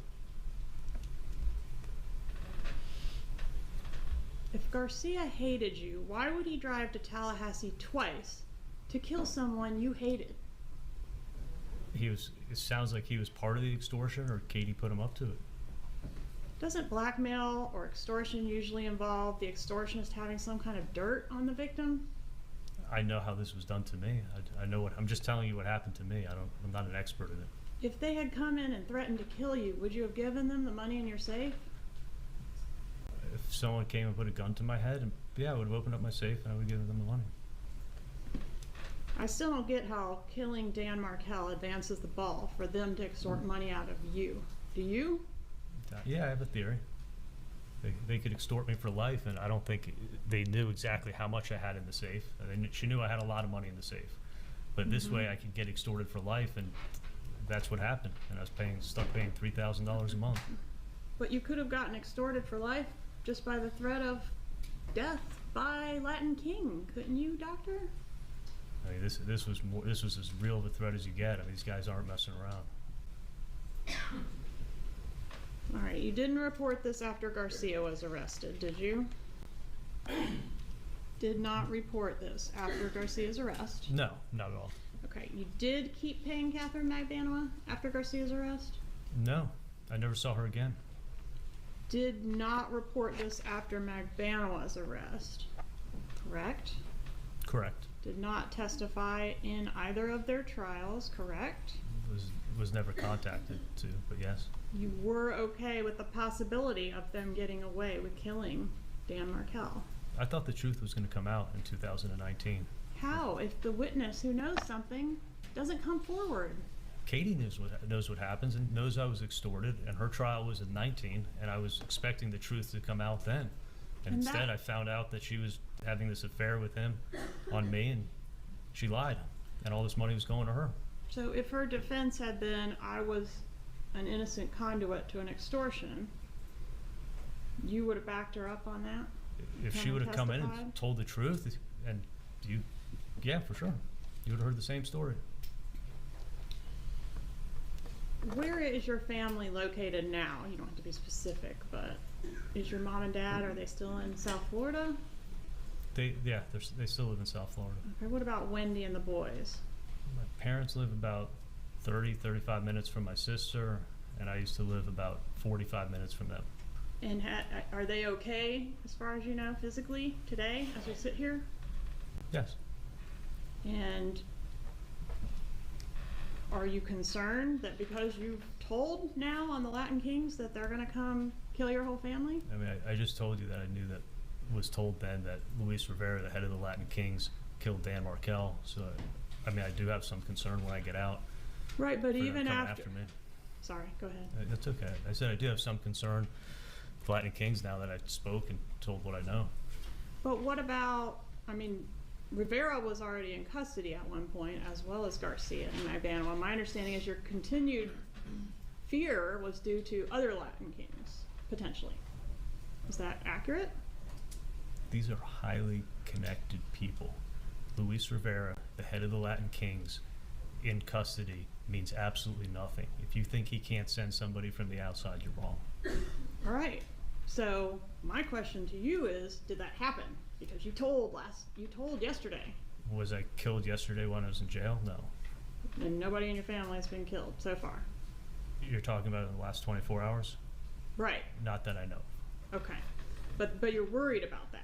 I think now that I've spoken, I do have a concern, yes. Okay. But not too concerned to remain silent when it's your own butt on the line, right? I'm here to tell the truth. And yes, do I have a concern now that I told you what happened? Absolutely. Mom tells you on that first wire call that the bump involves the two of us, referring to yourself and your mom, right? Yes, that's what she said. And would you agree, prior to your explanation, that that looks pretty incriminating? I think if you don't know what happened, you can assume the worst. Isn't it true that you had to add the bit about confiding your extortion in your mom in order to put that toothpaste back in the tube? No, that's what happened when I got Because- the checks. Otherwise, why would you bring your mom into this? I didn't want to. When I first told her on the phone and asked her to write the checks, I told her, I said, just it's a long story, I'd brush it off, and she didn't press anything, but I think she was out somewhere. It wasn't until when I picked up the checks that she started pressuring me and saying, this makes no sense, why are you doing this, you're not dating Katie, and that's when she found out. But your mom is the most high-strung out of the whole group, right? And she's old, and she worries, right? I don't think she's super high-strung, but she does worry about her You kids. don't? No. You've never met her. Well, you said she was, quote, notorious for making a big deal out of everything. I mean, she overreacts, but she's a mom. I think a lot of moms overreact. Okay. You could have told her, you know, Katie's down on her luck and I'm just going to be putting her on the payroll. I mean, you were making enough money, you could tell her to just write checks, couldn't you? Why'd you have to tell her it was an extortion from Latin King gang members? Well, okay, at that time I didn't know anything about the Latin Kings. But when I told her what happened, I was thinking that, you know what, it actually would be good if someone knows what happened in case I get killed, they at least know what direction to start looking in. So until that point, nobody even knew. So I just, when she started questioning me, I just said, you know what, I'm gonna tell you, but don't say a thing to Dad, don't say a thing to Wendy, you gotta promise me. I didn't want her to ever talk about this again. And that was the day that she found out, is when I got the checks. What she doesn't say on the wire is, it's happening again. I was approached by another extortionist today. Does she say that? No, she's talking very carefully. And you say carefully, but isn't carefully the same thing as code? No, they're two totally separate things. Do you know the difference? You weren't really giving her money for a TV, were you? Giving her money for a TV. This TV is probably going to be about $5. I Okay. need you to bring cash tonight. I wish she picked another object on planet Earth other than TV. But TV is code for absolutely nothing. There is no code in this case involving TV, and you keep circling and circling and circling TV, you're wrong. Is it a coincidence that the repair of the TV that you bought Wendy as a divorce gift because it was cheaper than hiring a hitman is your sister's alibi for the murder, and then your mom brings up TV first call on the wire? It's not an alibi for a murder. She had a broken TV. You got to ask Lincoln who threw the remote at the TV. Was it a coincidence? Is the TV thing a coincidence? That's what I hear you say. Oh, that the repairman was there that day? Yes, sir. Yeah, that is a coincidence for sure. There's a And couple all of coincidences in this case. I'm sorry, I cut you off. I said there's a couple of coincidences in this case. I mean, she had people send her an email to go buy a bottle of Bullet bourbon for their Stock the Bar party, and she was driving to a liquor store to buy a bottle of Bullet bourbon on that day at that time, and her friend sent the email, and you have the email and evidence. Like, is that a coincidence? Yeah, coincidences happen. And the you might not be the right Katie talk, that doesn't seem to really fit with your theory of the case, does it? What was your explanation for that? Why you kept saying you might not be the right Katie? I mean, she's definitely the right Katie, right? Absolutely. She knew it was. I was implying it was her. I was just trying to say I'm not setting you up, but I need your help. On call B, you call your mom back and you say, you probe her a little bit, and ultimately you say, you think someone's trying to blackmail you? That's crazy. Why does it sound like this is something that's new and unfathomable to you at that moment? Well, because I wasn't even following what my mom was talking about on the first call. And on the second call, when she shocked me when she said that. And I'd been extorted before, and her saying to bring cash, everything just didn't sound right. Could we play clip 4, please? This is from Dolce. What, sorry, from what? Clip 4 from Dolce. Okay.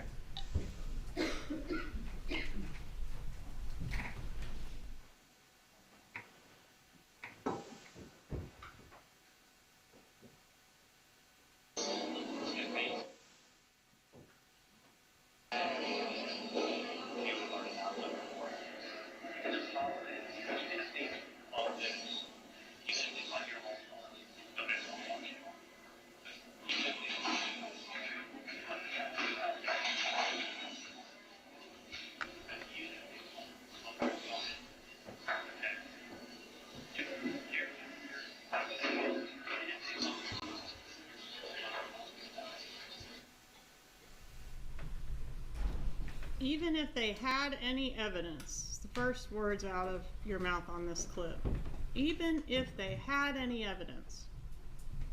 No. Strike. The quote is, if you say, if they had any evidence, we'd have already gone to the airport. And I know you already testified about this, but does an innocent person say, if they had any evidence? Right. Katie's saying it's the police, and I'm saying that we're innocent. They're not going to have any evidence to show we were part of something that we were part of. If we had any part of this, we'd be going to the airport right now. And I Isn't still say it the true, same doctor, that they're not going to have any evidence because you were careful? No, because we weren't a part of this. You were smart. No, we weren't a part of this. You walled yourself off from I was the sure killers. they're not going to have evidence to show I did something I didn't do. So we're not running to the airport. And you're untouchable, right? No, we didn't do a murder. I wasn't part of a murder. There's no reason to run to the airport. In the next clip, you're discussing what's going to happen if this person that did the bump goes to the police. And you're going through all these scenarios, these possibilities. Wait, if he goes to the police? Yeah, the blackmailer goes to the police. They're going to say, where's the weapon? He's not going to know. He's just going to have hearsay, basically. Someone told me they did it, and it's not going to be enough to get the investigation anywhere. Why are you thinking through the possibility of the blackmailer going to the cops if the blackmailer doesn't have any dirt on you to take to the cops? I wasn't thinking about the blackmailer. What I was trying to say is I don't know anything about Sigfredo. I don't know anything about this crime. I was trying to tell her that I'm harmless. I don't have any knowledge of what went on.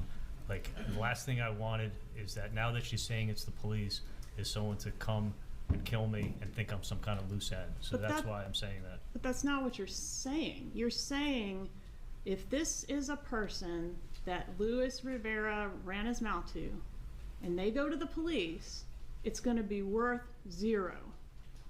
Because they're not going to know anything other than, hey, my brother told me this. I don't know if I was saying with someone who knows Luis Rivera. I was trying to make a point that I don't know anything.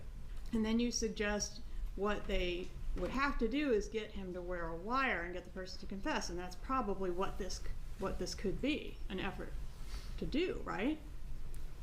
Well, they're thinking that we were part of a murder, so this was the same thing I said before, is that this is their theory, so this is a police tactic, and it could be either a bad guy or the police, and this is how they're pursuing it.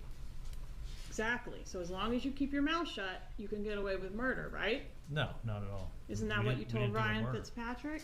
No, Ryan Fitzpatrick is someone who stole over $500,000 from me. That's not my question, sir. Sorry. Did you say that to Ryan No, Fitzpatrick? never. Never at all. Why do you go into so much detail about rental car examples? Let's strike that. Can you agree that the Prius, you knew that the police were looking for a Prius at the time you met at this Dolce Vita restaurant? I think it had been released at that time. All right, and you heard the recording. You're arguing. Let's play the clip. This is going to be clip. I think let's play 7 and 8, please. Dolce.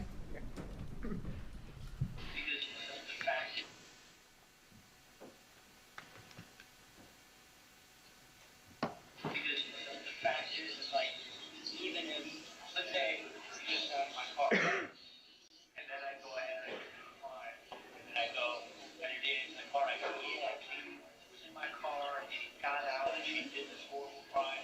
Okay, if they come and they get the DNA in the car, they go, yep, Katie was in my car. No, Katie sat in the car for 2 minutes, got out of the AC, and then got out of the car. Katie had nothing to do with the other murder.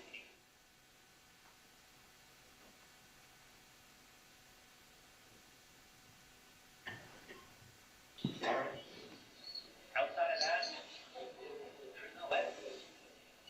Okay?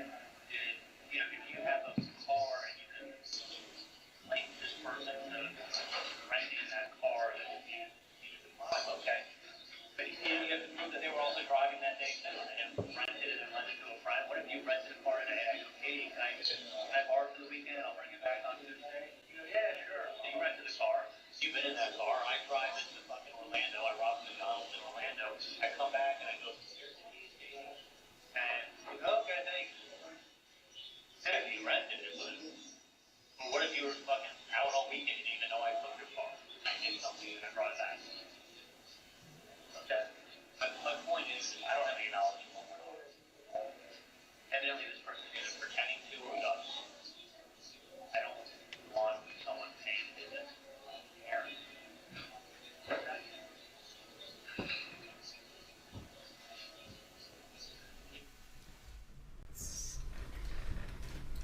Sounds like you're saying even if they track down the Prius, even if there's DNA or fingerprints in the Prius, meaning like they can link someone to the Prius, that's not going to be enough evidence to make any arrests in this case. Is that what you're saying? No, not at all. What I'm doing is I'm restating. You've answered my question. Can I give you an On redirect, you'll have an opportunity. Well, My question was. One moment. My question We're not was- just wildly arguing. Mr. Adelson, please answer the question. okay. I Please can allow, just ask you a yes or no question. please allow and me to you're- answer your question. Okay. Can I? Yeah. Okay, sure. Help yourself out.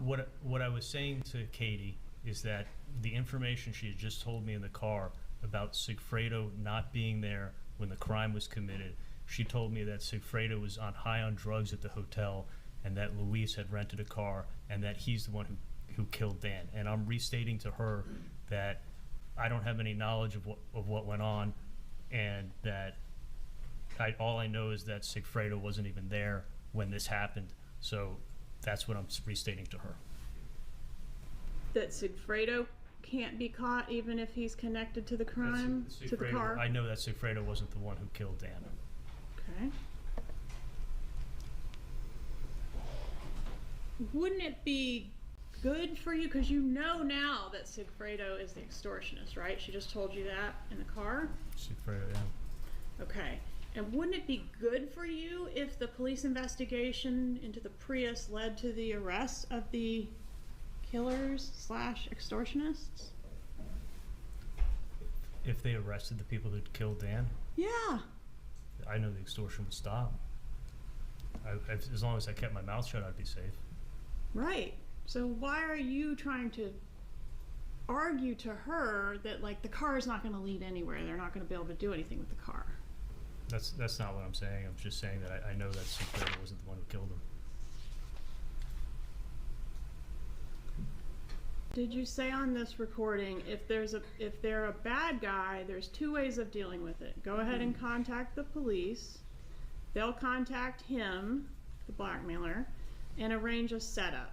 Take him down and he'll proffer 10 years and now tell us everything you know or else you're going to serve 10 years in prison. Next thing you know, this person is singing.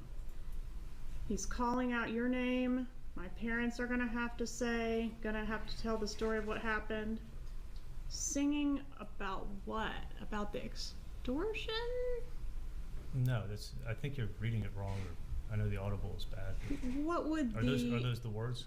Yes, sir. What would the extortionist, and now I'm referring to the one that contacted your mother. The Latin King extortion. Well, they're both Latin kings, right? The second extortion. What would they have to sing about? The second extortion would be singing and talking about the first extortion, where they learned their information from. Who cares? That doesn't have anything to do with you. Well, when they catch the first extortion, Katie's tied to them and I'm tied to Katie. They're going to come talk to us, and we're going to be in danger when we tell them what happened. So I was saying if they catch the second, they're going to turn in on the first, and that's the same thing I said yesterday. You gave very precise instructions to Katherine Magbanua on what she was to say when she calls the phone number, right? Yeah, Did you do that? Absolutely. And then you say, quote, "You'd better kill him because he's going to be a big problem. And he knows who you are. If he can't do it, I'll have someone else do it." Aren't you telling her that if Garcia can't handle this problem and kill whoever's behind this, you will have someone else do it? You're reading it totally wrong. It's a yes or no question, sir. No, you're wrong. When Dan Markel's murder was taking too long to happen, didn't you tell Katherine Magbanua that if she couldn't get it done, you would find someone else to do it? No, I've never said that either. And then you say in the recording, I'm back to Dolce now, yeah, and guess what? When the effing police show up and there's a doctor, there's an oral surgeon standing there with a dead gang member in his effing driveway, they're not going to come down too hard on me. So you knew you'd be believed if you went to the police, right? I didn't know I'd be believed, but I feared for my life. And then you say, "So help me God, if they fuck with my family, it's gonna be fucking Nazi shit. Because this will be done." You know what I'm saying? I mean, Katie, I don't care what I spend, okay? I swear to God. What is Nazi shit?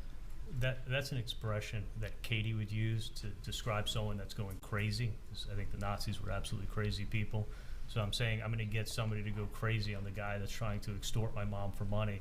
I'll pay someone to go threaten him and to scare him. I was not talking about killing anybody. Well, you say the word kill. Yes? No. Oh, when you're putting the words in my mouth, well, we can No, do that sir. sentence.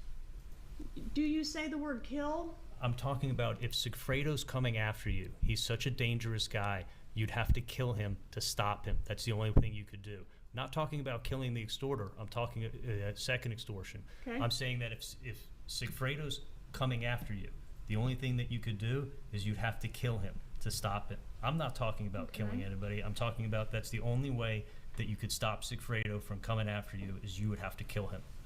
And that's exactly what I said there. You're wrong. That's exactly what I said. All right, thank you. Nazis kill, right? Isn't that like their primary objective? No, I think Nazis are insane, crazy people. That exterminate, right? That kill, yes, but they're crazy. That was an expression she would use, and that's when I used it to her. But it's basically saying I'm going to have someone go crazy on this guy. I could have used the word crazy. I thought it was interchangeable. Isn't what you're doing here in this portion of the tape feeling her out to make sure Garcia doesn't have any bad feelings toward you?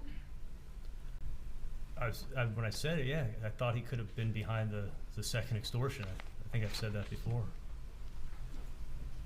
And you go into like how your relationships didn't overlap, you never disrespected him, and you mentioned that, you know, you don't think that they, I assume you mean these other people, associates that have contacted your mom, would want to mess with his connections, right? You remember? You're talking about the copycat extortion. Right. And then you ask if he's too far removed, or can he still make a call? Are you referring to Garcia in that? Yeah, exactly. So can Garcia make a call to try to figure out who this is? Garcia helped stop the second extortion. Someone's doing a piggyback extortion on the first. That's exactly what I said. On the topic of conversation for Katherine Magbanua, don't you say, I look for things to do, I show you, that's the difference, you don't ask me for shit. You said all those things, right? Absolutely, because that's proven what I've been saying all along, is that I didn't think she was part of this, so I was doing things to keep her happy from time to time. Ethan's birthday I brought up there, I gave her $300. I helped her out with the car when her car was broken, for sure. And then you say, listen, you giving somebody money is not an admission of any kind of guilt. Would paying the money have made her look guilty? That's what she was saying to me. Is she said it's the police, and you can't pay the police. They're going to think you were part of a murder, and they're going to arrest you. But if it was an extortionist, it could have created a monster, right? And if you don't pay the extortionist, you could get killed. So when or you these could keep getting guys, extorted. I'm sorry, go ahead. I said if you don't pay the extortionist, you could get killed, or you could keep getting extorted. But your main concern was that if we pay, this guy will think I'm an ATM machine, right? He'll keep coming back again and again and again. Don't you articulate that to Katherine Magbanua? If it was an extorter, that was one of the concerns. And the other concern was not paying him and getting killed. But what you say is, well, I don't remember the quote exactly. The main concern, what I'm most worried about, is that they're going to keep coming back for more, right? I don't remember using the word the main concern. But what you don't say in here is like what you or your homies have been doing to me for 2 years. Of course not. I don't want her to think I'm setting her up.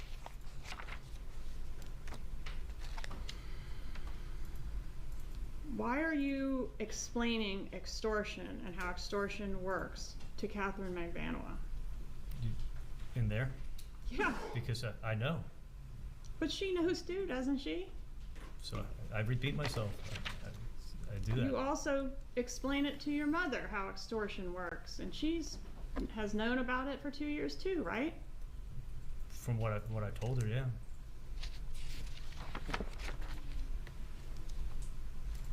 I'm reminding her. Then you say, if someone's messing with you, they're messing with me. And if someone's messing with me, they're messing with you. It's one and the same, right? Yes, I said that. You're in this together, right? We're both innocent.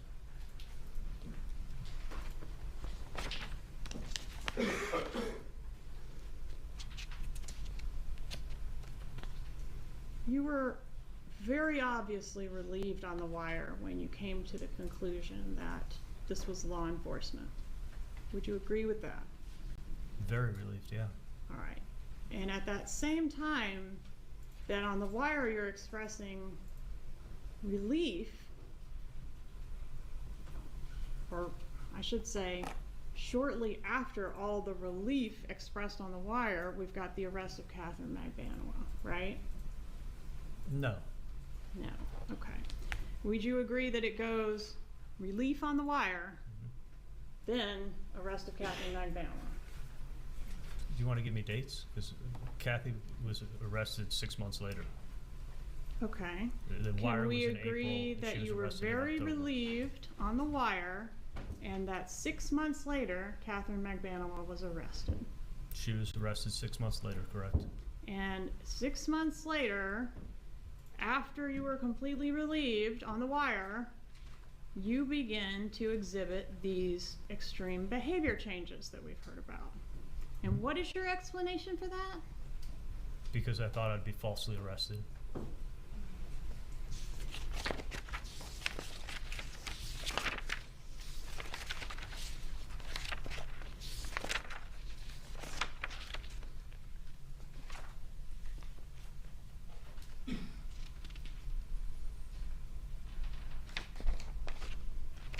Did you encourage Katherine Magbanua to reconcile with Garcia? That's a yes or no. Yes, for sure I did.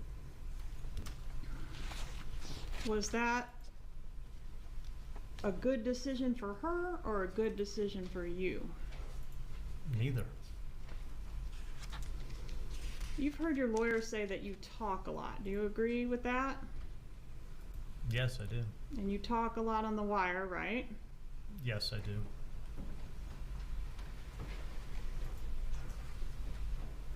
Do you agree you're not a direct person?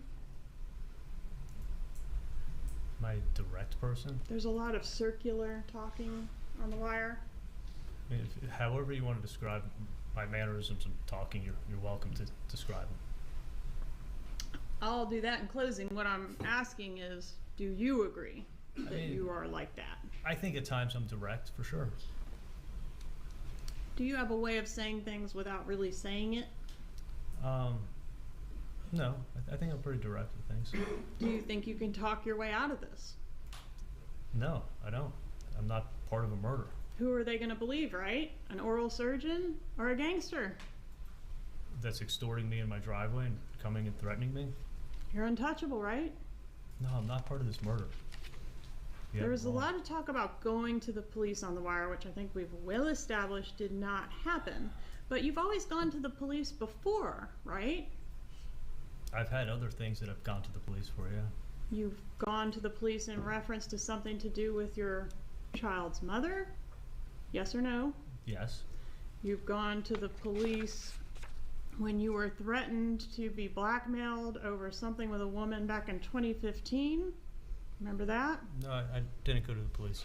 Did you send a letter from your lawyer indicating that describing her actions as an attempted shakedown and indicating that not only will Dr. Adelson never pay a settlement, he will undoubtedly prevail and seek attorney's fees against your client? Right, that's a civil complaint, and somebody was making an unfounded civil complaint and threatening filing a lawsuit, and an attorney handled the civil complaint. The police were never notified. But it was a civil suit. It was somebody trying to shake you down for money. It was a unfounded claim from a civil suit to me and another dentist that it was involving. It was a claim that potentially had criminal implications as well, wasn't it, Doctor? For me? Yes. No. There's never a police investigation with that. In 2018, did you report an aggravated assault where a vehicle was driving aggressively and narrowly avoided striking you?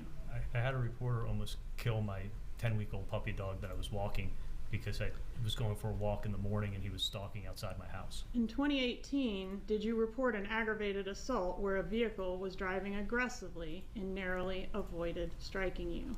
It was more he almost hit my dog too, but yeah. Do your nephews deserve to know the whole truth about who killed their father?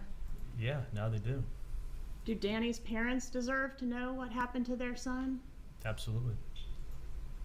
And you say you knew. I mean, you now say you knew a big piece of what happened, right? Yes. Do you feel bad about not volunteering that to Danny's parents?